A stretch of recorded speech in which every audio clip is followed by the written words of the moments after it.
히브리서 11장 13절부터 16절까지 교독합니다.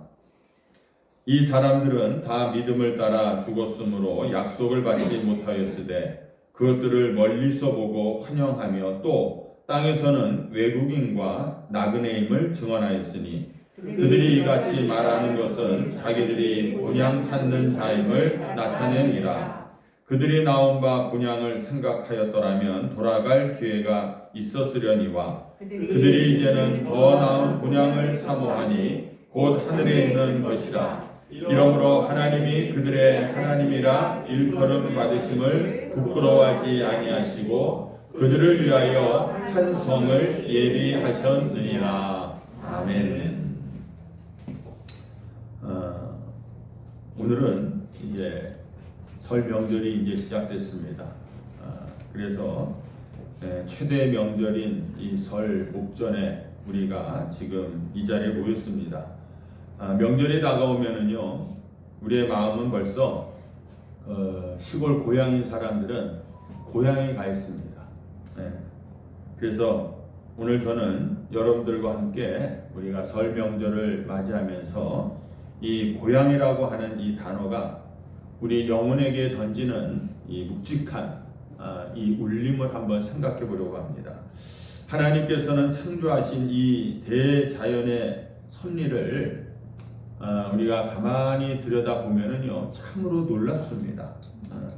우리 인간의 이 지성으로는, 이성으로는 도저히 측량할 수 없는 그런 신비가 가득한 곳이 바로 이 세상이다라는 것이에요. 그 중에서도 가장 경이로운 것 중에 하나가 뭐냐면요, 바로 이 생명체들의 귀소 본능입니다. 귀소 본능. 여러분들, 이 거친 파도를 가르면서 평생을 이 바닷속에서 살던 이 바다 거북이, 이제 알을 낳을 때가 되면은 자기가 태어난 그 해변의 모래사장으로 어김없이 찾아온다라는 것이에요. 그래서 거기다가 알을 낳고 돌아가면은 그 알에서 깨어난 새끼 거북들도 본능적으로 이 바다 냄새를 맡고 바다를 향해 나아갑니다. 그리고 한평생을 바다에서 정말 5대양, 이 6대주를 다 돌아다니면서 살다가 알을 낳을 때가 되면은 여지없이 자기가 태어난 곳으로 다시 돌아온다는 거예요. 참 이런 것을 볼 때 어떤 이정표가 바닷속에 있는 것도 아니고 무슨 내비게이션이나 GPS가 있는 것도 아닌데 정확하게 그 장소를 찾아오고 있었다라는 것입니다. 여러분들, 이것은 단순히 어떤 기억력의 문제가 분명히 아니다라는 것을 우리는 알 수가 있습니다. 생명 깊은 곳에 각인되어 있는 죽음조차도 막을 수 없는 그러한 어떤 생명의 어떤 그 명령이다라는 거예요. 그래서 우리나라도 남대천에 보면 연어들이 올라오잖아요. 그런데 생명을 걸고 올라오는 겁니다. 낚시꾼들이 거기서 잡으려고 그러죠. 다른 곳 같은 데서는 곰들이 그 연어를 먹으려고 기다리고 있음에도 불구하고 생명을 무릅쓰고 온몸이 찢겨지면서까지 저 자기가 태어난 곳으로 올라오려고 하는 그러한 생명력이 있다라는 것이에요. 이것을 단지 우리는 어떤 그냥 놀라운 본능이냐 이렇게만 우리가 생각할 수는 없다라는 것입니다. 여러분들, 짐승들에게는 그런 귀소 본능이라는 게 다 있습니다. 뭐 거북이나 연어뿐만이 아니라 다른 것들도, 다른 짐승들이나 무슨 새나 벌레들도 다 그런 귀소 본능이 있다라는 것이에요. 그러면은 하나님의 형상을 닮은 우리 인간에게는 그 어떤 다른 창조물보다도 더 강력한 귀소 본능이 우리에게도 있다라는 사실입니다. 여러분들, 명절 때마다 이 귀성 전쟁이다라는 그런 표현을 쓰면서 진풍경들이 벌어지고 있습니다. 통계에 따르면 우리 국민 대다수가 이 행렬에 동참한다는 거예요. 시골이면 시골, 가까운 인근이면 인근이라도 이 명절 때 다 자기 집을, 본집을 찾아가는 그런 모습들이 우리에게 보여지고 있다라는 것입니다. 이렇다면은 사람들은 왜 이렇게 기어이 고향을 향해서 가는 걸까를 생각해 보면은 단순히 생각하면 그것입니다. 내가 태어난 곳이고 나를 낳아주신 부모님이 거기 계시고 내 생명의 뿌리가 거기에서부터 시작되었기 때문에 우리는 길을 쓰고 거기를 찾아가고 있다라는 것입니다. 하지만 성경은 우리의 이런 본능을 그냥 단순히 육신의 고향을 찾는 차원에서 멈추지 않고 있다라는 사실입니다. 오늘 본문에 보면은요, 우리에게는 훨씬 더 깊은 영적 진실을 거기에 내포하고 있다라는 것이에요. 그래서 우리에게는 육신의 고향 너머에 반드시 우리가 돌아가야 할 진짜 고향이 있다라는 것을 우리에게 성경은 이야기하고 있어요. 그리고 거기서 우리가 반드시 만나야 할 하나님 아버지가 거기 계시다라는 것을 오늘 우리들에게 이야기하고 있다라는 것입니다. 여러분들 믿음의 이 히브리서에 보면 거장들은 이렇게 정의를 내립니다. 히브리서 11장 13절에 보니까 땅에서는 외국인과 나그네임을 증언하였으나 이렇게 얘기했어요. 외국인은 누구입니까? 본국이 따로 있는 사람인 거예요. 네. 한국에서 태어나지 않고 외국에서 태어난 사람들이 우리나라에서 살면은 그 사람들은 다 외국인이다 이렇게 얘기합니다. 또 나그네는 누구입니까? 잠시 머무르는 곳이 영원한 것이 아니라는 겁니다. 임시 거처라는 거예요. 내가 지금 여기 있는 것은 잠시 있다가 나는 내 집으로 돌아갈 사람들이 나그네다라는 것입니다. 그런 면에서 우리 그리스도인들은요, 이중 국적자다 이렇게 이야기할 수가 있어요. 우리 호주머니 속에는 대한민국이라는 주민등록증이 있지만은요, 우리의 영혼에는 하늘나라의 시민권이 있는 줄로 믿습니다. 그리고 우리에게 육신의 아버지가 있지만은 또한 우리에게는 우리의 영혼을 지으신 하나님 아버지가 계신 줄로 믿습니다. 그래서 우리 예수 믿는 사람들에게는 어떻게 보면은 고향이 둘인 거예요. 육신이 태어난 땅에 고향이 있는가 하면은 우리의 영원히 안식할 영원한 하나님 나라의 집이 우리들에게 있는 줄로 믿습니다. 여러분들 고향이 있고 내가 태어난 곳이 있다라는 것 자체가 얼마나 우리에게 감사한 일이고 또 내가 돌아가야 할 고향이 있다라는 것 자체가 얼마나 우리에게 다양한 일인지 몰라요. 참고로 제 고향은 인천 송월동인데 저희 집이 지금 있으면 얼마나 좋겠습니까? 가끔 가보지만 저희 집은 다 허물려갖고 도로가 돼버리고 말았어요. 근데 희한한 게요, 내 집이 그대로 남아있으면 야 그래도 내가 여기서 태어나고 여기서 자랐구나라는 것을 늘 보면서 그리워할 텐데 그 집이 싹 없어지고 그냥 도로변이 돼버리고 말았으니까 내 마음속에서 내 고향이 없어진 느낌인 거예요. 그런 느낌이 있더라. 육신의 고향인 거예요. 여러분들 오늘 15절과 16절 말씀을 이 두 고향을 명확하게 대조하고 있는데요, 아브라함에게도요 갈대아 우르라는 고향이 있는 것처럼 우리도 마음만 먹으면은 돌아갈 그 고향들이 다 있습니다. 내가 태어난 곳, 비록 지금 집터는 없어졌다 할지라도 내가 태어난 그 장소들은 지금 다 있다는 것이에요. 그런데 성경은 오늘 이렇게 강조하고 있어요.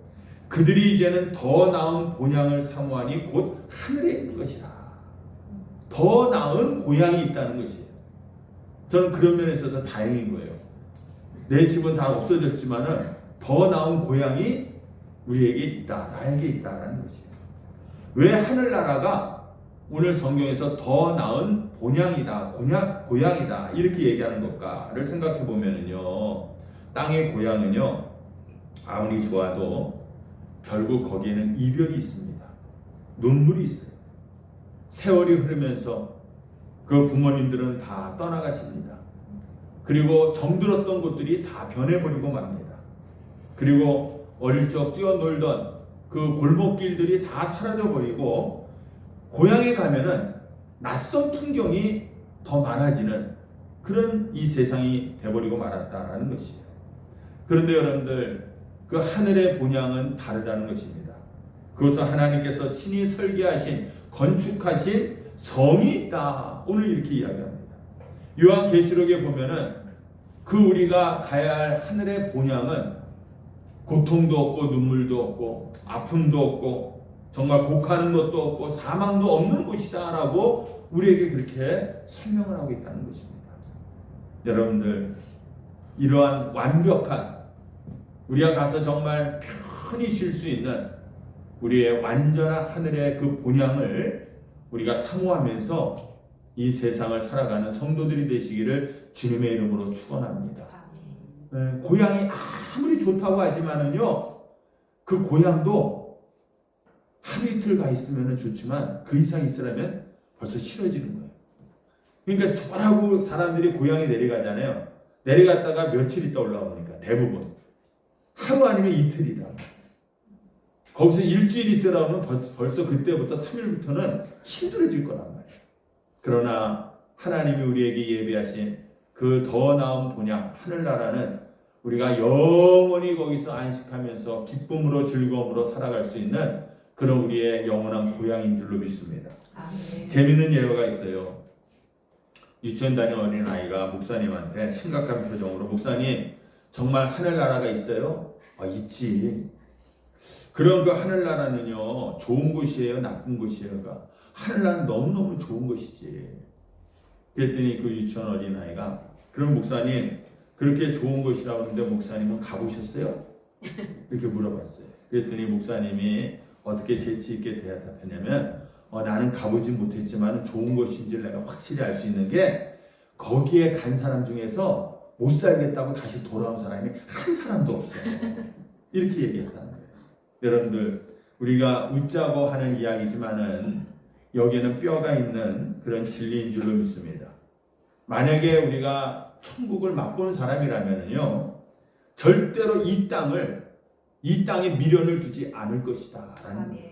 우리가 천국을 맛보지 못했으니까 이 땅에 미련을 갖고 이 땅에 애착을 갖고 우리가 살아가고 있다는 것이에요.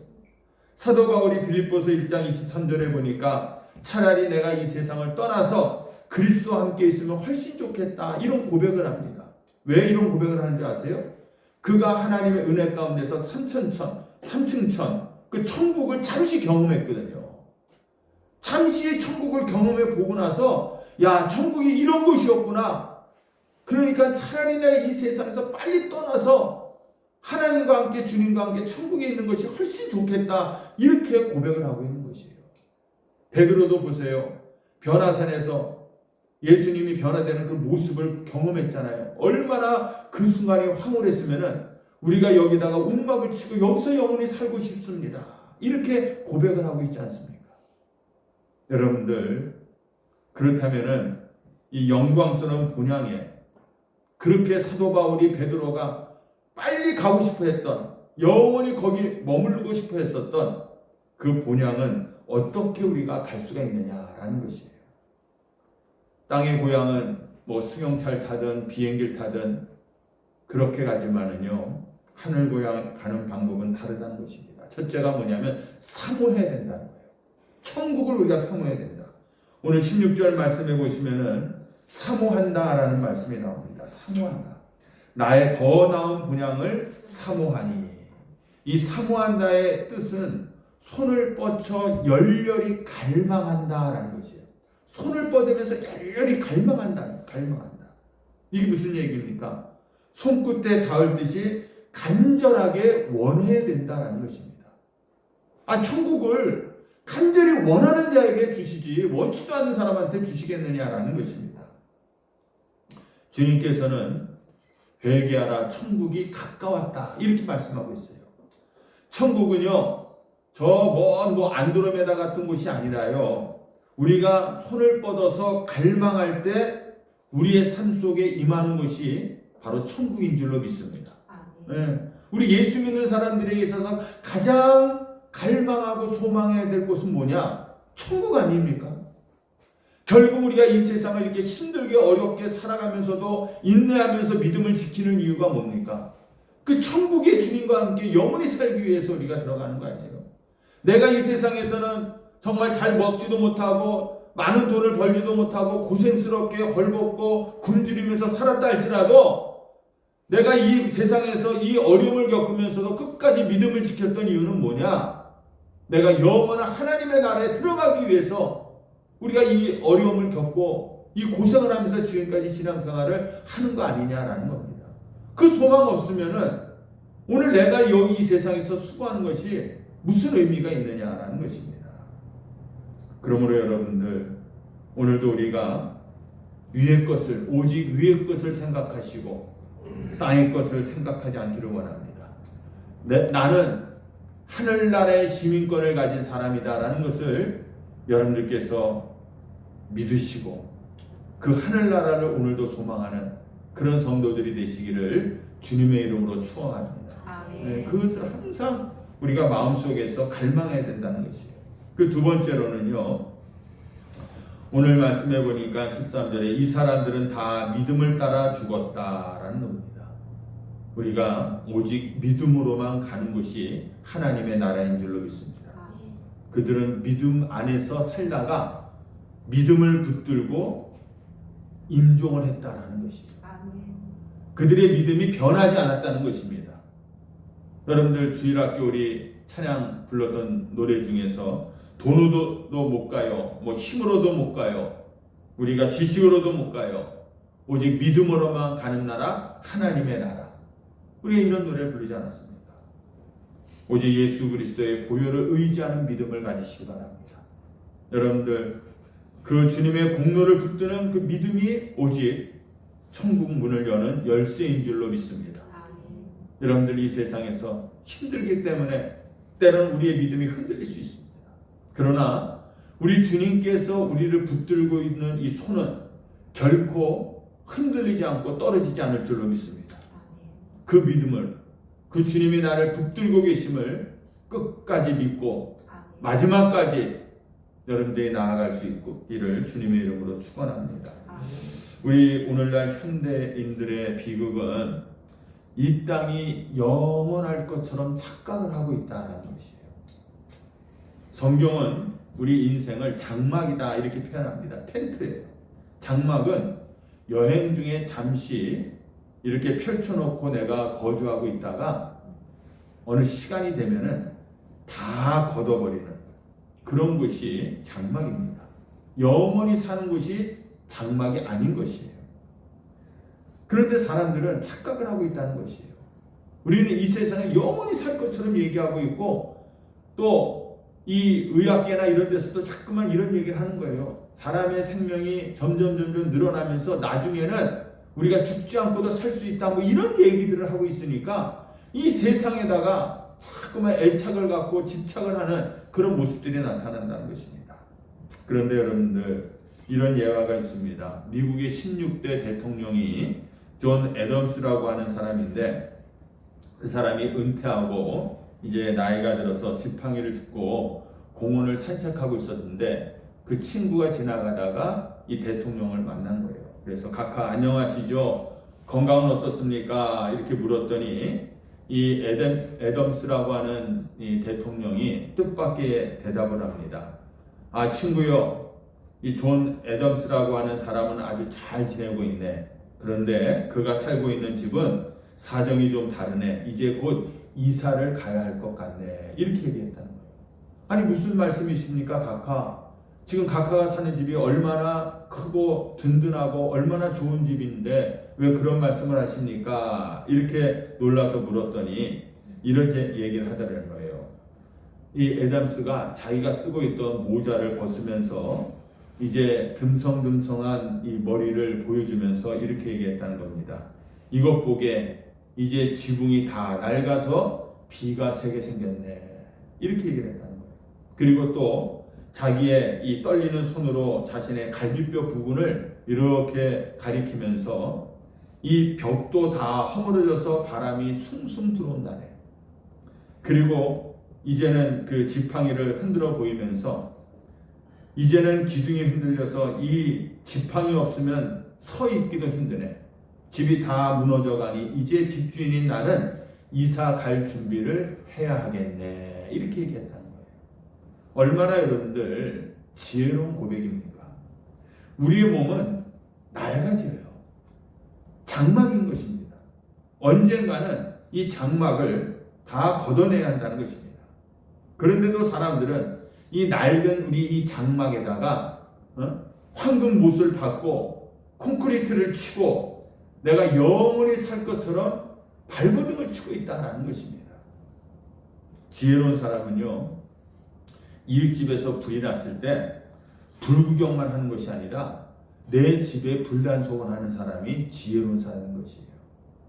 지혜로운 사람은요, 장례식에 가갖고 남의 죽음 앞에서 슬퍼만 하는 것이 아니라 언젠가는 나도 저 관 속에 들어갈 수 있겠구나 하면서 나를 미리 연습하고 생각하는 사람이 지혜로운 사람인 것입니다. 여러분도 오늘 이 시간 나는 정말 하나님 앞에 설 준비가 되어 있는가? 이 질문에 답할 수 있는 사람이 지혜로운 사람인 줄로 믿습니다. 우리는 항상 이 질문에 대한 답을 갖고 또 준비하면서 살아야 될 줄로 믿습니다. 이 명절 고향길은 이번에도 여지없이 꽉 막히지 않습니까? 우리가 이 꽉 막힌 도로에서 이런 생각을 해보는 거예요. 내 육신의 고향 가는 길도 이렇게 막히고 힘든데 죄인인 내가 하나님께 가는 길은 얼마나 험할까? 그런데 주님이 십자가로 그 길을 닦아놔 주셨으니 감사할 뿐이다. 이렇게 우리가 고백할 수 있어야 되는 것이에요. 오랜만에 부모님을 우리가 만나면서도요, 육신의 부모님을 뵙는 것도 이렇게 좋은데 우리가 하늘아버지를 뵙는다는 얼마나 기쁘고 즐거울까. 우리가 그런 것들을 생각하면서 이 세상을 살아가야 된다는 것이에요. 그리스도인들은요, 그래서 일상의 모든 순간순간을 이 영혼과 연결을 하고 살아가는 거예요. 지금의 이 삶이 내 영혼과, 쉽게 해서 그 천국과 어떻게 연결이 될까를 늘 생각하면서 살아야 될 줄로 믿습니다. 그래서 은혜가 충만하면은요, 우리 심령에 이런 생각을 하는 거예요. 설거지를 하면서도 내 마음의 죄를 씻어달라고 기도하는 겁니다. 장작불을 켤 때도 주여 내 심령 가운데 이런 심령의 불을 키워주시옵소서, 이렇게 기도할 수 있어요. 이게 정말 하나님의 나라를 준비하면서 살아가는 사람들의 그런 삶의 모습이 되어야 된다는 것입니다. 여러분들, 이런 유머스러운 이야기가 있어요. 뭐냐면 어느 남편이 추운 도시에서 살아갖고 휴가를 그 따뜻한 이 미국 플로리다로 이제 휴가를 갔습니다. 근데 자기 아내는 직장일 때문에 하루 다음 날 이제 가기로 한 거예요. 그래서 남편이 먼저 이 따뜻한 플로리다에 가갖고 리조트에 들어가갖고 아내한테 이제 메일을 보낸 겁니다. 그런데 이 메일 주소를 치다가 한 글자를 잘못 쳐갖고 엉뚱한 사람한테 이 메일이 간 거예요. 근데 그 메일을 받아본 사람은 누구냐면 방금 남편이 죽어갖고 장례식을 치르고 돌아온 목사님 사모님입니다. 근데 메일이 이렇게 컴퓨터에서 메일이 왔다는 게 열리 띵동 소리가 나니까 그 주변에 있는 교인들이 나를 위로해 주려고 메일을 보냈나 보다 이 생각하고 메일을 열어서 딱 그 메일을 읽어보고 너무 놀라갖고 그 사모님이 기절을 했어요. 그래서 그 가족들이 와갖고 무슨 일인가 이렇게 해갖고 메일을 같이 열어봤더니 내용이 이렇게 적혀있는 겁니다. 수신, 사랑하는 아내에게. 발신, 먼저 간 남편. 여보, 나 방금 잘 도착했어. 여기 와보니 당신이 내일 올 준비도 다 되어 있구려. 내일 얼른 오시오. 기다리겠소. 수신. 그런데 여기는 정말 펄펄 끓는 것처럼 무지하게 뜨겁구려. 이렇게 써는 거예요. 그러니까 남편이 지옥에 가서 자기 아내에게 메일을 보낸 것 같이 이런 내용이 들어와 있었던 것이에요. 우리가 웃자고 만든 그런 이야기지만 여러분들 곰곰이 생각해보면 등골이 정말 서늘해지는 거 아닙니까? 아니, 내 가족이, 내 남편이, 내 아내가 먼저 죽어서 천국 간 줄 알았는데 지옥에 가서 이런 편지가 온다고 생각해 보세요. 그러면서 당신도 내일 빨리 오셔. 여기 무지무지 뜨겁소. 여러분들, 우리 삶의 최종 목적지는요, 절대로 뜨거운 것이 돼서는 안 될 줄로 믿습니다. 네. 우리의 도착지는 반드시 하나님이 예비하신 더 나은 본향, 시원한 생명수가 흐르는 그런 하나님의 품인 천국이 되어야 될 줄로 믿습니다. 네. 먼저 가고 늦게 가고 그 순서의 차이지, 우리 모두는 다, 우리 사랑하는 우리 성도님들은 다 천국에서 우리가 함께 만나야 될 그런 분들인 줄로 믿습니다. 요즘 세상 사람들이 이런 얘기가 있어요. 세상을 풍자한 건데 50대 넘어서 자기 집을 팔아서 사업을 하겠다고 하는 사람은 미친 사람이다. 그렇죠? 60세 넘어서 박사학위 하겠다는 사람은 미친 사람이다. 70세 넘어서 외국으로 이민 가겠다는 사람은 미친 사람이고, 80세에 비아그라 찾는 사람은 미친 사람이고, 90세에 건강 진단 받겠다고 하는 사람도 미친 사람이고, 100세에 산에 가지 않겠다는 사람도 미친 사람이다. 100세에 왜 산에 가지 않겠다는 줄 아세요? 산에 묘가 있으니까. 이게 세상에 대한 미련을 버리지 못하는 그런 얘기들을 풍자한 내용입니다. 솔로몬의 고백처럼 헛되고 헛되면 모든 것이 다 헛되다라고 말하고 있지 않습니까? 이게 세상사인 거예요. 세상은 열심히 내가 살았고, 정말 최선을 다해서 살았고, 분주하게 살았고, 그렇게 살았고, 내가 정말 모든 것을 다 하면서 살았다 할지라도요, 마지막에 그런 사람들의 고백은 헛되다는 것이에요. 아무 소용이 없었구나. 네. 그러므로 여러분들, 우리가 이 세상의 것을 너무 사랑하지 마시기를 주님의 이름으로 축원합니다. 그것들은 다 지나가는 정욕들이고 한 줌의 흙으로 돌아간다는 것이에요. 내가 그렇게 세상의 것을 열심히 잡고 살아왔는데, 나중에 죽을 때 보니까 내가 붙잡았던 이 손을 보니까 이 손가락 사이로 다 빠져나가고 아무것도 없더라라는 것입니다. 그러므로 여러분들, 아담 이후에 모든 인간의 마음속에는 잃어버린 에덴을 그리워하는 영적인 향수병이 우리 안에 다 있습니다. 우리 모든 인간에게는 그런 향수병이 있는 거예요. 명절마다 우리가 고향을 간절히 찾고자 하는 이 실체는 뭐냐? 결국은 하나님의 품을 우리가 그리워하는 그 마음인 것이에요. 우리가 알지는 잘 못하면서도 나를 창조하신 그분을 그리워하는 그 마음이 고향을 찾아가는 그런 모습으로 지금 나타나고 있다는 것입니다. 예수님은 길을 잃은 우리에게 고향을 찾아주시기 위해서 이 세상에 오셨습니다. 그래서 내가 곧 길이요 진리요 생명이다 말씀하시면서 이 막힌 담을 다 허물어 주셨어요. 그러므로 여러분들, 우리가 한 가지 오늘 기억할 것은 이겁니다. 고향은 혼자 가는 것이 아닙니다. 고향 갈 때 보면은 혼자 가는 것이 아니라 자기의 가족들, 자기의 자식들 다 같이 가는 것이 고향인 줄로 믿습니다. 여러분들, 천국도 혼자 갈 생각하지 마시기 바랍니다. 천국에 갈 때도 여러분들의 모든 가족들을 함께 데리고 가는 그런 여러분들의 가정이 되기를 주님의 이름으로 축원합니다. 아멘. 그래서 우리 예수 믿는 사람들은 나 한 사람 예수 믿고 천국 가는 것이 아니에요. 나 한 사람이 예수 믿음으로 말미암아 내 남편, 내 아내, 내 자식들, 내 가족들 전체가 다 함께 하나님의 나라에 가게 되어야 될 줄로 믿습니다. 그래서 이 명절 때 우리의 가족들을, 부모님들을, 자녀들을 만날 때 여러분들 그 자녀들에게 더 나은 본향, 하나님의 나라를 소개할 수 있어야 되는 것이고, 그 천국의 그 향기를 우리가 이 가족들이 모였을 때 그 향기를 드러낼 수 있어야 된다라는 것입니다. 여러분들의 모든 가정이 이 땅의 고향에서도 행복하시고 또 훗날 영원한 본향에서도 한 사람도 빠짐없이 다시 만나는 그런 축복이 있기를 주님의 이름으로 축원합니다. 기도하시겠습니다.